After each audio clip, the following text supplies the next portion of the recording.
Hi, this is Josh with Biciclette d'Epoca, and today we're going to build up this gorgeous 1961 Gios. This frame has been completely restored from the ground up, so new paint, new chrome, new decals, new head badge, and today we're going to completely build it up to what you see here. So I hope you enjoy this video. Make sure to click like if you enjoy it, and don't forget to hit the subscribe button. Thanks. Hey guys, so the very first thing that we're going to do is we're going to install the bottom bracket. We're going to start on the fixed cup side. So we're going to take a little bit of grease, we're going to go ahead and put her inside.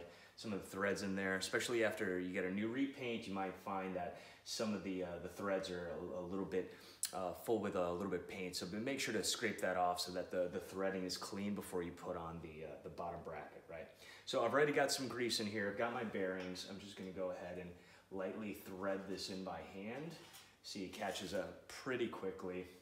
This goes in pretty smoothly, and then we're going to get it as tight as we can by hand, and then we're going to use the bottom bracket tool to go ahead and tighten it up a little bit better, right?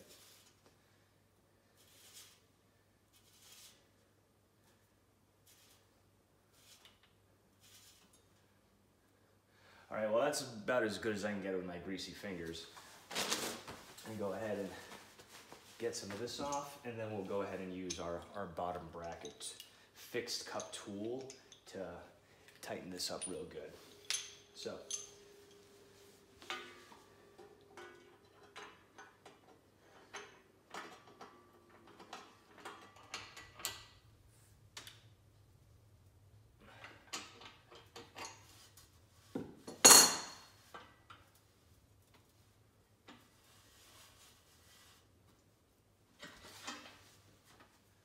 okay, great, so that's nice and tight. Now we're gonna go ahead and flip it over, put in the spindle, and then we're gonna do the other side of the bottom bracket. All right, guys, now we're ready to do the adjustable cup side of the bottom bracket.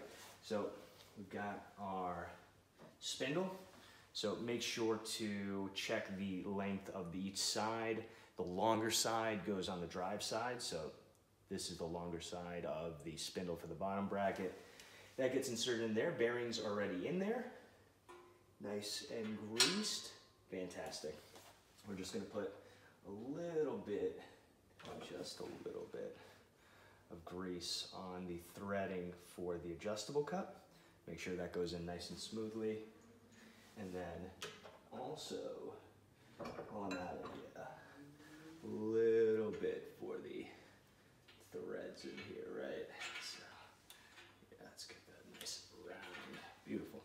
Okay, so now we're ready to thread in the adjustable cup of the bottom bracket. So, unlike the fixed cup, it's got to go real tight, right? As tight as you possibly can get it so that it hits up against the side of the bottom bracket shell. The adjustable cup is going to go by feel into a sense, right? Because you don't want to press too hard on the bearings because then you can't move the spindle, right? But then if it's not tight enough, then you got movement in the spindle going up and down. And so you're going to want like a nice happy medium between both, right? So right now that's spinning pretty good. What we're going to do is get our pins to find out exactly at what point is it going to be too tight.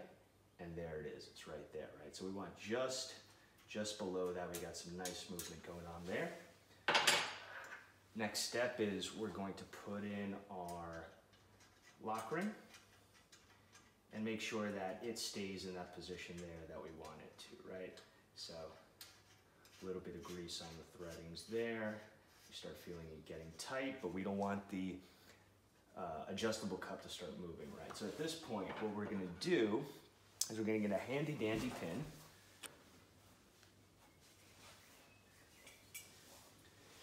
And we're gonna get our lock ring tool, right? So what we're gonna do is make sure that the pins hold on to the adjustable cup right in the position that you want it, right? So that's gonna stay there, and then with our lock ring tool, we're gonna go ahead and just tighten that up, right? So make sure that it's just the tightness that we want it to. Okay guys, next step is the headset. We're gonna start with the bottom cup first. As you can see, I've kind of already started this a little bit already. This is a homemade tool. These are very soft silicone discs, so we don't have any risk of damaging the bottom cup, nor do we have any risk damaging the chrome, right? So what we're gonna do is just make sure that it lines up real nice over here, and then very simply tighten the tool so that it continues to get tighter and tighter and bring that bottom cup, as you can see right there, all the way to the bottom of the steer tube, right? So we're gonna want that nice and tight, right? So pretty much as tight as we can. There we go. You're not gonna wanna go over, right? You're not gonna wanna start damaging the chrome, so just make sure it's nice and tight there. And then what we're gonna do is we're gonna pull this off, we're gonna flip it, and then we're gonna do the top cup, okay? All right, guys, so just like last side, we're basically gonna do the same thing here. So make sure that the tool holds nicely, and then we're just going to apply a little bit of tight pressure to get this top race over here inserted nicely into the top part of the steer tube, right? So we're gonna want 0 tolerance in the sense that it's gotta be touching the tube real tight, right? I don't know if you guys can see that well. I'm gonna try to angle it a little bit. We're getting there pretty close, right? You got it against the sun over here. You don't want any sun to, you know, pop in over here. So once again, we want 0 tolerance. That's getting pretty tight, maybe just a little. Okay, right there. That's good, right? So now we're gonna take this tool off. We're gonna do the crown race on the fork, and then we're gonna install the fork directly into the frame. All right, guys, we got our fork over here. You notice the area where the crown race is supposed to sit. We've got our Campanile Nuovo record crown race. That jumps right in there, but obviously it's gotta go down, right? So you're gonna want your crown race adjustment tool. Get in there. A lot of people like hammering on the top. I don't suggest it. I think that, as other cyclists will tell you, that you could just, look at that. Look at that, installed. Don't recommend the hammer method because you risk damaging the fork this way. Fork is nice and loose in your hand. Pressure is just going right on the crown race. And then look at that, 0 tolerance. It's touching right at the top, perfect positioning. All right, guys, so now that we got the crown race on the fork, what we're gonna do is we're gonna grease up the races. So bottom race and top race, and we're gonna install the bearings, right? So you can already see I've got the bearings installed on there. I'm gonna go ahead and put the bearings on here and get these nice and greased up, right? So they're nice and pretty. That's what we want them, just nice and greasy. Okay, cool. So now it's time to start threading the fork. So you've got the race in, both of them. You got the bearings in. Now it's time to get the fork in there. Perfect. There we go. And then start threading those through.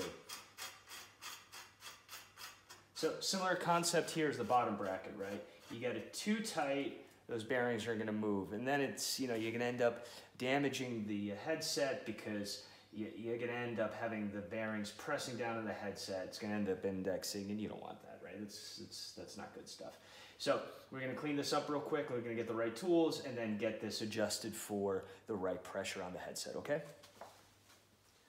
Okay, cool. So we got our top part of the headset in there. We even got a headset spacer now. What we're gonna do is we're just gonna lightly tighten this up until we want that right balance, right? Once again, you don't want it too tight, but you don't want it too loose, or else the fork's gonna end up moving, right? You don't want that either. That's not good. I feel like that's pretty good. Feeling pretty good right there. I'm gonna tighten just a little bit more, see what it is, and see that's too much, right? So lightly come back, and then what we're gonna do is now we're going to install our top nut. All right, that should thread on pretty easily. All right, so what this lock ring is going to do is the lock nut is going to put pressure down on this. So we have to make sure that we put enough pressure where it stays stiff, but it's not putting too much pressure on those bearings, right? We definitely don't want that. So we're just going to tighten this just a little bit more, just a little bit more, and then we're going to tighten the nut versus this one against each other. You'll be like, what the hell are you talking about? Well, let me show you exactly what I mean. So what you're gonna do is you're gonna wanna keep your top part of this headset over here that threads in tightly. And then, perfect. And so now we want to, I don't know if you guys can see that. I'm gonna try to do it over my shoulder and then tighten the, oh, okay, that should be good. Let's see how we are. That's nice and smooth right there, right? And then let's check if we have any play. Is that too loose, right?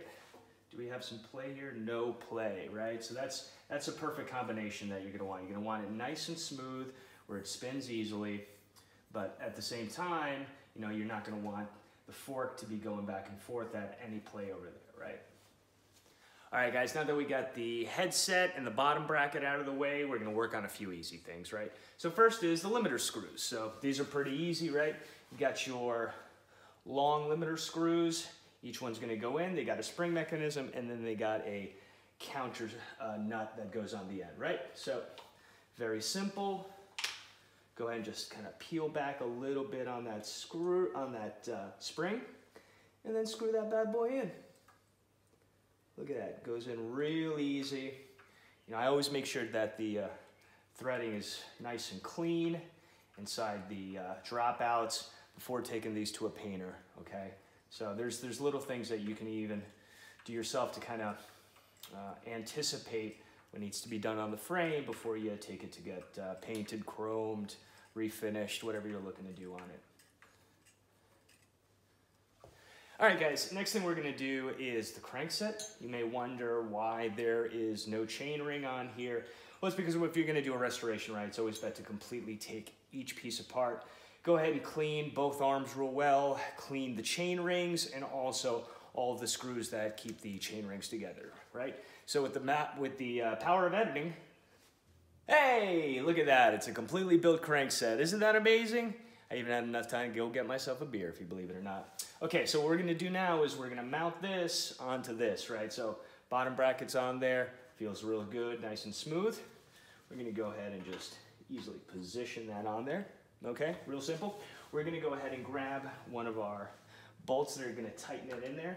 Just put a little dab of grease on there, right? It's gonna help grease those threads, make sure it gets on. And then, you know, in time, if whatever reason somebody needs to take this off, it's gonna be a lot easier, right? Nothing's worse than seized threads on a bottom bracket.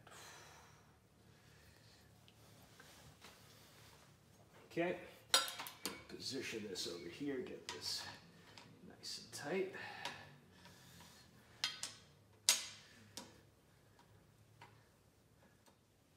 Okay, so how tight do you want it? You definitely don't want it touching the frame, right? But you're gonna want it nice and tight where it's not gonna pop off. So I'm gonna try to turn this and see if you guys can see it. But there is very little room over there. It's really nice and tight. It's also a testament to what an amazing frame builder Giuseppe Pello was, right? So super close, super tight, but not touching it at all. It spins fantastic. Now we gotta do the other side. All right, guys, now we're gonna do the other side of the crankset, right? So basically same concept. So take the other crank arm, put it opposite of your drive side. You don't want it the same side, right? That's stupid, nobody pedals like this. So completely opposite, it's gonna slide on real nice. We're gonna go ahead and just grab the same nut, give it a little bit of grease just on the top, and then we start threading that bad boy through, right? A little bit easier now that we got equal weight on either side of this crank. Fantastic. I'm gonna go ahead and just tighten this up real easy. Okay. Once again, how tight should you do it? Not too tight. Like, too tight would be your crank arm is touching the cup of the bottom bracket, the adjustable cup. You don't want that, right? But at the same time, you want real good pressure. So how much? I don't know exactly a number. Done this a billion times, so I can only tell you by feel. But we're there. Okay, fantastic. And the last thing we want to do is we need to put in the dust cap. I already did it on the other side to save us a little time, so I'm just going to go ahead and thread that in there Real nice and easy. Okay. Don't want any dust to get in there. Quite frankly, they look much nicer when you've got the campy dust caps. Okay, look at that. Nice. All right, guys, we're back on the drive side because we got a few things to install over here. Namely, number one is going to be the front derailleur, which is going to go right here. It's a clamp-on front derailleur. Want to make sure that the distance is going to be correct for the crankset. Then we've got our rear derailleur, our bronze Grand Sport derailleur. So you know it's even for the right year because it's the closed C, not the open C. Very important if you're a nitpicky person like I am. We're going to install that over there, as well as the shifter clamp, which is going to go right over here. I'll explain each little bit as we're putting it together, okay? Okay, first thing we're going to do is the front derailleur. So the question is how and where you should position it, right? So I recommend about 10 millimeters above the largest chain ring, right? So the thing about this is you pretty much got like one good shot on a restoration to get it on there before you start scratching the paint and affecting it, right? So you're going to want to get it right the first time. Now I eyeball this because I've done this a bunch of times, and so I feel like I know what the good distance is, but if you know you need some confidence and you want to go ahead and measure it, there's nothing wrong with that, right? So I think that's a good height right there. The question is now, how are we going to position it? Well, what I'd like to do is make sure that it's well aligned with the chain ring, right? Because the whole purpose is the front derailleur is going to push out this way. And so you want it lined with the chain rings for both. So I'm lining it up right now well with the inner chain rings, knowing that when it comes out, it's also going to be well lined up there, right? So I'm going to go ahead, now that I feel like I've got a good position there. That looks good to me. Height looks good as well. Okay, great. So we got our front derailleur on. It's positioned well. It's tightened enough. It's exactly where we need it to. Next, we're going to work on the rear derailleur. So, I mean, this is pretty easy operation, right? It's got this steel screw over here. Threading set, once again, make sure to check the threading. Always with a repaint. Sometimes a little paint gets in there. Make sure you get in, clean it out nice and well, right? So we're going to go ahead and just line it up and then just get that screw going in there. All right, guys, so we have most of the bike built up. Next thing we got to do is the wheels, and then we can start testing out the derailleurs that we've already installed, right? So we have our wheel set right over here. So I've taken apart these hubs, cleaned them, re-greased them. These are Campy No Record hubs, all right? So the first year they did aluminum, goes perfectly with this bike, period correct. We don't have the freewheel on, so we're gonna do that right now. So we're just gonna add a little bit of grease to the threadings on the inside of the freewheel so that if anybody ever in the future needs to get her off, it'll be a lot easier, won't get stuck. Can't tell you how many wheel sets I've had to throw out just because freewheel was just impossible to get off, right? Okay, so that's greased up nice and well. We're gonna go ahead and just put that in there, find the threading, and it should just go on like butter. Super, super smooth, right? Yeah, there we go. So it's only gonna get so far, and then you're going to need your chain tool over here. See that to tighten up the rest.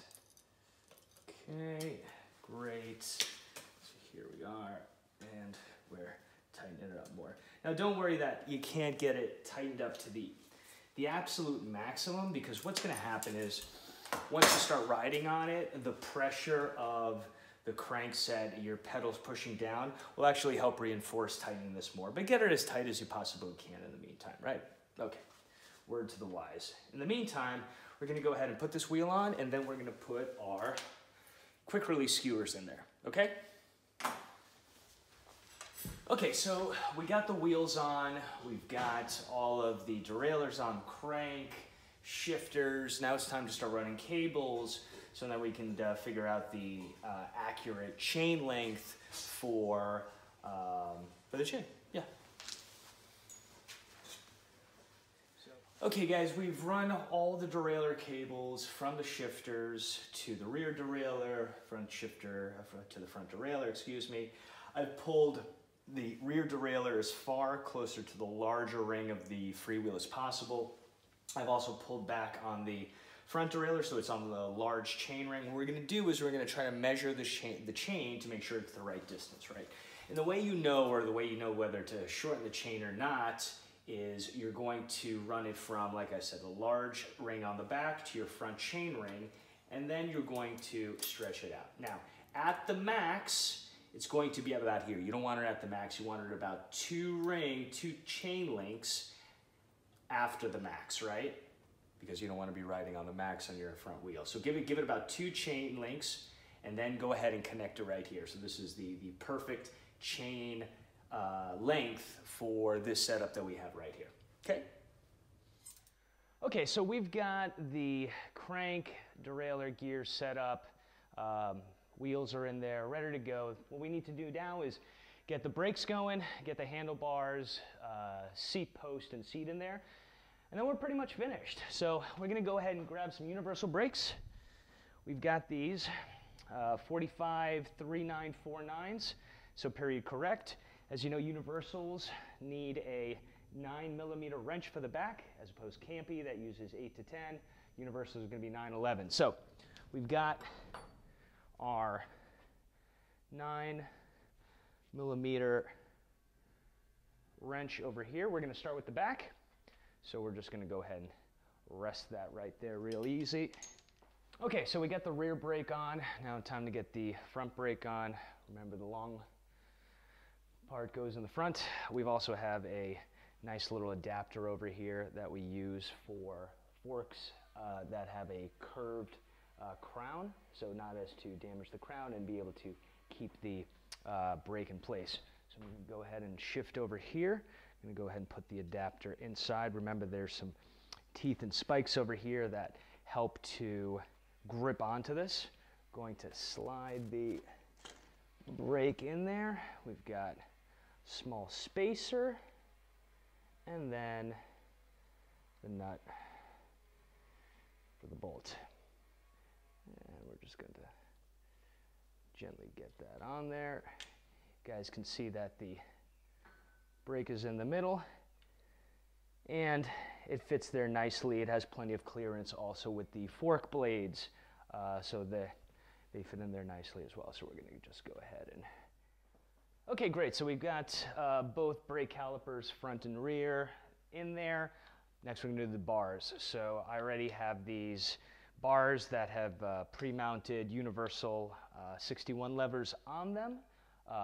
And then we've got, of course, our 3T special stem first year. So it's going to be a nice little package going in. I've already loosened up this part. What you're going to do is just add a little bit of grease so that it goes in smoothly. Obviously, one day if you want to be able to take this off, it's good to be able to just have it come up real easy. Sometimes stems get stuck, especially depending on if you leave them outside, weather that you're riding, and things like that. So a little grease kind of helps be able to get that off later. And then handy number 7 wrench. So I'm going to go and shift over here and just get that in there. Should slide in real smoothly.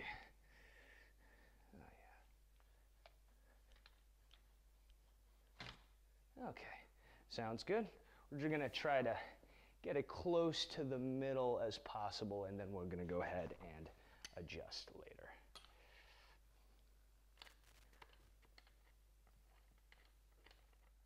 Great, so now we've got the bars on. What we're going to do is we're going to also adjust the angle of the bars so that they're in line with the top of the fork crown, because you're going to want that same similar angle there. So we're going to adjust that, and then we're going to take the bike down and start working on the brake cables. Okay, as you can see, we've taken the bike off the stand. I've adjusted the bars. You can see that the angle is in line with the angle of the top of the fork crown, which is very important. I've gotten the right height of the stem that I want.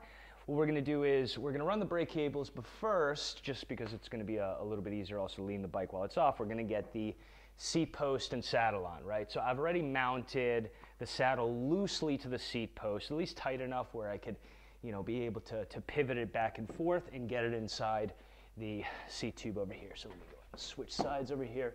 Right, so we're gonna get it in here. I've already got a nut and bolt over here. I'm gonna apply a little bit of grease to the seat post, not too much, because we don't want slippage, but at the same time, aluminum on metal wouldn't be a bad idea, just in case, you know, you need to remove it. It's still gonna be a little bit easier to move, right? So I'm gonna go. Okay, so now we got the seat post, we got the saddle up in there. Time to work on the brakes. We'll go ahead and start with the rear one. We're gonna go ahead and take our brake cable, lace it through and underneath, have it come out of the barrel adjuster over here. So what I like to also do is, with these universal brakes, I like to take off the barrel adjuster first, just to kind of make it easier to get it completely out, run it through. Usually pretty easy that way. And then we're going to tighten the barrel adjuster back. Fantastic. Okay, and then I'm going to run this cable through and make sure that it catches on the internal portion over here, right? There we go. So we know if it catches, because it's nice and tight over there. Okay guys, so I got the brake cable through, I got the cable housing in, about to put on the last cable guide. Just a reminder, I didn't show you guys when I was doing it, but always make sure to put a couple drops of lubricant or oil inside the cable housing, just to make sure that it's smooth when the brake cable pulls back and forth, right? So first cable guide usually a little bit further back, and then equally distance them the best you can. So right now, let's say that looks pretty good to me right there. So go ahead and shift over here, screw that in. Okay, so rear brake is on, it's calibrated, we're all set there. Now to do the front brake. So we've got our brake cable, we've got our cable housing, that's the correct length. We're just gonna go ahead and thread this through. Okay guys, that's it. Got the front brake on. It's been tightened. It's at a good length. Last thing to do is just cut the cables, put some caps on those, and then we're done. So don't forget to subscribe to my channel. Also, if you have any questions, go ahead and leave them in the comments. Happy to reach out, and thanks for tuning in.